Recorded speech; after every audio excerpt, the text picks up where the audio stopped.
Hello and welcome. I'm Wayne Bilal with this week's Profit Maximizer Moment. A lot of business owners, and I've spoken to thousands over the last 50 years. Many of them, some, a small minority, are just um, natural business owners, and some are natural salespeople. Matter of fact, the business owners that were salesmen before tend to do the best. Why? Because every business at its heart is a marketing and sales business. Think about it. I don't care what you sell. I don't care what you try to sell, which was what happened to me. You've got to get good at marketing and sales. It just doesn't matter. Now, the problem is a lot of people were like me. I was CPA, passed it very young, too young.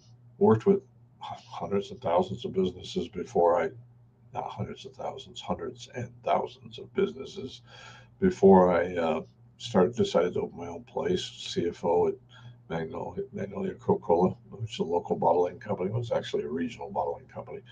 Um, but I didn't sell. And that's true whether you're an electrician, a plumber, a dentist, a doctor, whatever.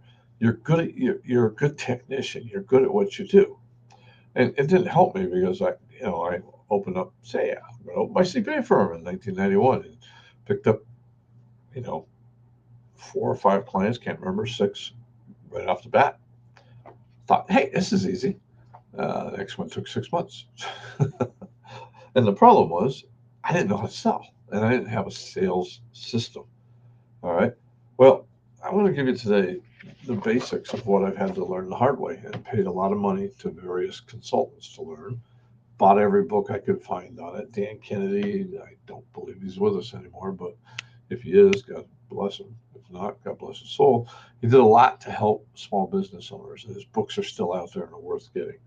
Um, but after reading all those and taking the courses, I basically summarized what the five key steps are to developing your own lucrative marketing process that works pretty much for any industry. I haven't seen any place where it doesn't. First, develop a great answer to the following question. Out of all the options out there that the prospect has for solving their problem, including doing nothing, why should they buy from you? That's key, man. Without answering that question, any marketing campaign will yield mediocre results at best. All right. You need to be able to talk to your prospect and say, I understand your problem. Here's how I'm going to solve it. And it's got to be concise. All right. Ours is easy. I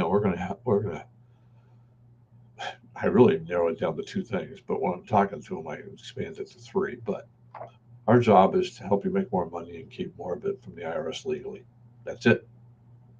Now, when I'm sitting in front of them, I also say, you know, part of that job is to make sure we file your tax return accurately in a way that does not draw attention. But it's really kind of in that initial thing.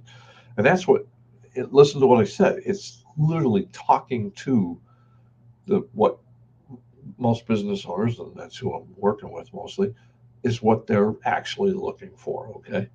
Second, I talked about it last week or the week before. It's all running together because it's busy season with extensions. By the way, if you're a corporation or a partnership and you have not filed your tax return, it's due next Monday, September 15th.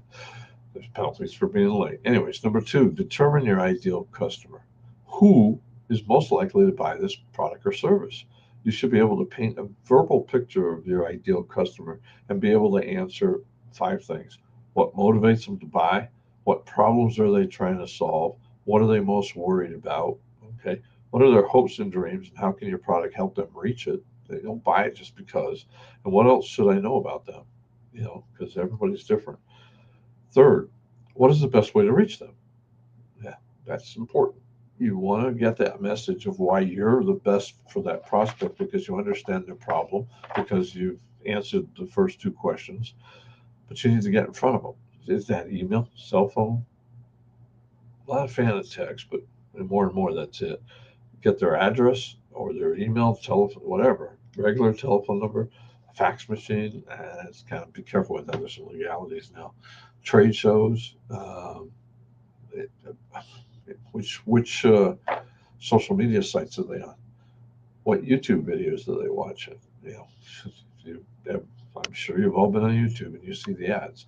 We tend to click through them, but some of them, if you remember, that's actually an excellent thing to look at on YouTube. What are the ads that get your attention? Because they got 10 seconds maybe before you click off, 5 seconds, it's somewhere in there, no more than 15. So you need to get your point across right away. Like what I would do is like, are you a business owner struggling with, working hard, not getting the profits you want and paying too much tax? Then call us because that's our job. Our job is to, boom, boom, boom. What I said, help you make more money and keep more of it from the IRS. Do that. Can I say that? Sure. Write it out. Practice it a couple times and get it done in 5 seconds. And then if you want to see more, let this video run. Let this ad run. All right. Number 4. Here, once you've done the steps 1, 2, 3, plan and create a campaign. Write the advertising copy. Determine what media will be most efficient and effective way to reach them. Can be more than one. I keep making it sound like it's only one, but no, can be more than one. And don't forget referrals, by the way. I don't have it in here, but referrals are great. We do a whole section on referrals. I've done it before. Go to my website, search. I'm pretty sure you can probably find it on this YouTube channel. Make a commitment to stick with the ad, with your campaign for at least 6 months. Look, if you've done the work in 1, 2, and 3, and it's not a very targeted ad, if it's targeted marketing, let's throw this one out the door. All right, if I'm doing a direct mail campaign or something that's going straight to somebody, which still think works if it's done right. All right, you can do a sample and tell and extrapolate out. I sent out 1,000.